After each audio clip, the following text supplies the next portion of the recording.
ఆయన జీవించి ఉండగా ఎప్పుడైనా సరే వీలునామాని మార్చుకోవచ్చు. ఏం మాట్లాడుతున్నారో నాకేమీ అర్థం కావట్లా.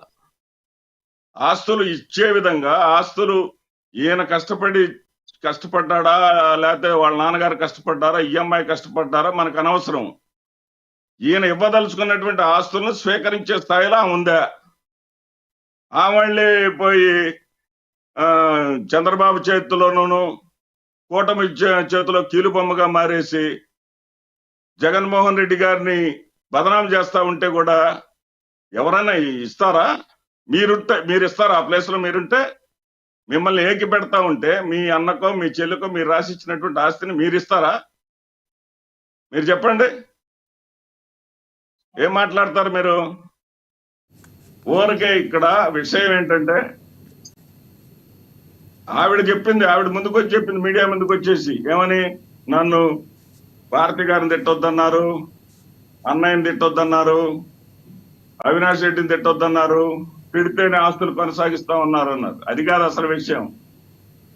ఆవిడ వేమూరి రాధాకృష్ణ ఆఫీసులో పనిచేసేటటువంటి ఒక ప్రధానమైనటువంటి వ్యక్తితోటి తతంగం అంతా నడిపిస్తుంటే అతనితోటి నువ్వు బంధాన్ని కట్ చేసుకో అని చెప్పేసి ఆవిడకి ఇచ్చే వార్నింగ్ ఇస్తే పట్టించుకోవట్లా. అది ఇక్కడ సమస్య అంతా. వాళ్ళకి తెలుసు సమస్యలేంటో, వాళ్ళ బాధలేంటో. మీకు నాకేం తెలుస్తాయండి? మీకు నాకేం తెలుస్తాయి? ప్రజలకు సంబంధించిందా అనేది నా ప్రశ్న. అంతేగాని ఆ అమ్మ ఛానల్ వాళ్ళని నేను ప్రశ్నించట్లా. ప్రజలకు సంబంధించింది పెట్టండి. దీపావళికి ఒక సిలిండర్ ఇయటం ఏంటి, 6,000 కోట్ల రూపాయలు విద్యుత్ ఛార్జీలు బాధటం ఏంటి అనే దాని మీద పెట్టండి. రైట్, తప్పకుండా శ్రీనివాస్ రెడ్డి గారు దానికి కూడా ప్రత్యేకించి డిబేట్ పెట్టుకున్నాం. మిమ్మల్ని పిలుస్తాం, ఖచ్చితంగా పిలుస్తాం. అరుణ గారు మీరు మాట్లాడండి. సార్, ఇప్పుడు క్లియర్ గా ఇందాక ఒక మాట అన్నారు, ఎంఓయూ ఇచ్చినప్పుడు అప్పుడే ఎందుకు రిజిస్టర్ చేయించుకోలేదు ఉమ్మడి ఆస్తులు అయితే అని చెప్పేసి. ఆంధ్ర రాష్ట్ర ప్రజలను గతంలో ఎలా అయితే రాజధాని అమరావతిని ఇక్కడ ఇల్లు కట్టుకుంటున్నాను నమ్మించి ముఖ్యమంత్రి అయ్యాడు, యువతకు ఎలా అయితే సంవత్సరానికి 1,00,000 ఉద్యోగాలు ఇస్తానని చెప్పి నమ్మించి ముఖ్యమంత్రి అయ్యాడు, మద్యపాన పూర్తిగా నిషేధిస్తానని చెప్పి నమ్మించి ముఖ్యమంత్రి అయ్యాడు, షర్మిలా గారిని కూడా అలాగే నమ్మించి ఉండొచ్చు. అందుకే ఆవిడ పాపం రిజిస్ట్రేషన్ కోసం పట్టి ఉండకపోవచ్చు. అందుకే ఈ మోసం ఇవాళ జరిగింది. ఎలా అయితే ఆంధ్ర రాష్ట్ర ప్రజలు 5 ఏళ్లలో మోసపోయారో ఇవాళ షర్మిల కూడా మోసానికి గురైంది. అన్న గారు ఇంకో పాయింట్ ప్రధానంగా నిన్న వైవి సుబ్బారెడ్డి కానీ లేకపోతే విజయసాయి రెడ్డి కానీ ప్రశ్నించింది. సో ఏదైతే ఆస్తి అయితే ఉందో ఆస్తిలో జగన్మోహన్ రెడ్డి ఎదుర్కొన్నటువంటి కేసులు ఈమె పేరు ఎందుకు లేదు ఈడీ సిబిఐలో అనే ప్రధానంగా ఒక ప్రశ్న కూడా లేవనెత్తారు. పాయింట్ టు పాయింట్ వారు నిన్న కౌంటర్ కూడా ఇచ్చినటువంటి పరిస్థితి మీరు చూసే ఉంటారు. క్లియర్ గా మీరు ఒకసారి షర్మిల గారు రాసినటువంటి ఉత్తరాన్ని గనక చదివితే ఆవిడ ఒక 3 పేజీల లెటర్ రాసింది. ఆ 3 పేజీల్లో క్లియర్ గా ఆస్తులు ఏవి అటాచ్ చేసింది, దాంట్లో భాగస్వామ్యం ఎంత ఇరువురికి, సరస్వతి పవర్ లో భాగస్వామ్యం ఎంత, సాక్షి పేపర్ లో భాగస్వామ్యం ఎంత, సండూర్ పవర్ ప్రాజెక్ట్ లో భాగస్వామ్యం ఎంత అని ఆవిడ క్లియర్ గా రాసింది. ఈవిడకి వచ్చినటువంటి ఎంఓయూలు ఏవైతే రాశారో దాంట్లో ఈడీ అటాచ్మెంట్ ఎంత వరకు ఉంది, మిగతా ఆస్తులు ఈడీ అటాచ్మెంట్ ఎంత వరకు ఉందనేది కూడా ఆవిడ వివరంగా 3 పేజీలు రాశారు. సార్, ఆ 3 పేజీల లెటర్ కనుక ఓపిక్ గా వైసీపీ వాళ్ళు చదువుకోగలిగితే ఇవాళ మీరు వేస్తున్న ప్రతి ప్రశ్నకి సమాధానం దొరుకుతుంది. అవన్నీ ఇంకో ప్రశ్న కూడా శ్రీనివాస్ రెడ్డి గారు మీరే మాట్లాడదు కానీ శ్రీనివాస్ రెడ్డి గారు అంటే సరస్వతి ల్యాండ్స్ కు సంబంధించి భూములకు మాత్రమే జప్తుందంట. స్థలానికి ఒక ఇల్లు కట్టుకుంటామండి మనం, భూమిని తాకట్టు పెట్టే కదా ఇల్లు కట్టుకునేది. తర్వాత ఈ ఇంటిని మనం కట్టుకున్న తర్వాత బ్యాంకు వాడు ఆ వాయిదాలు కట్టకపోతే ఇంటికి తాళం వేస్తాడా లేదా? ఇది ఎక్కడ వితండవాదం అండి బాబు. సరస్వతి భూములకి జప్తుంది కానీ సరస్వతి ఫ్యాక్టరీకి జప్తు లేదు. అన్ని తప్పుల తడక.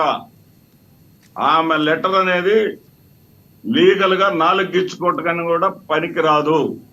వాదించటానికి ఏమీ లేక రోధించేటటువంటి మాటలు తప్ప దాంట్లో లీగల్ గా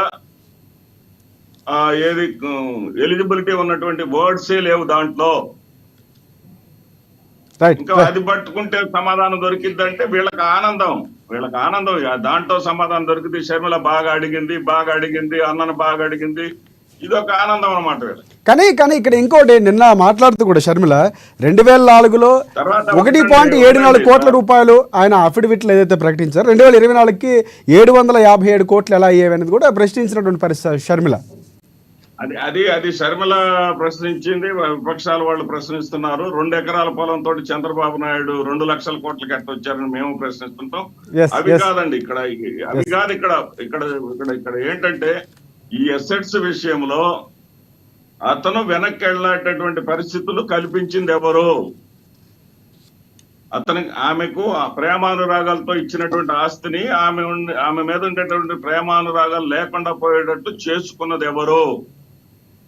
ఇక్కడ అంశాలేమో రాష్ట్రంలోని ప్రజలకేమైనా కనపట్టలేదా? ఎవరికేమీ కనపట్టలేదా? ఇవి వాస్తవాలు కావా? ఏ అన్నైనా సరే ఈ రకంగా ఇంత దుర్మార్గం. ఇప్పుడు 2 విషయాలు మనం మాట్లాడదామండి. బాబాయి గురించి మాట్లాడింది షర్మిల గారు. బాబాయ్ అంటే పదే పదే అమ్మ పేరు చెప్తా ఉంది కదా ఏమే. మీకు ఒక విషయం చెప్తున్నాను నేను. 2020లో ఒక ఐఏఎస్ అధికారి, ఆయన పేరు చెప్పకూడదు ఎందుకంటే వాళ్ళని ఇప్పటికే చంద్రబాబు నాయుడు ఐఏఎస్ను ముప్పు తిప్పలు పెడతా ఉన్నాడు. ఒక ఐఏఎస్ అధికారు, నేను షర్మిల విజయమ్మ గారి ఇంట్లో గంటం బాబు కూర్చున్నామండి. ఆమె కోరిక మేరకు వెళ్ళాం మేము. ఆమె పిలిచింది, ఇదే సమస్యను ఆ రోజు చెప్పింది. ఆవిడ విజయమ్మ గారి వాదం ఎట్లా ఉందంటే ఆమెకు పాపం ఏమీ తెలియదు అనేది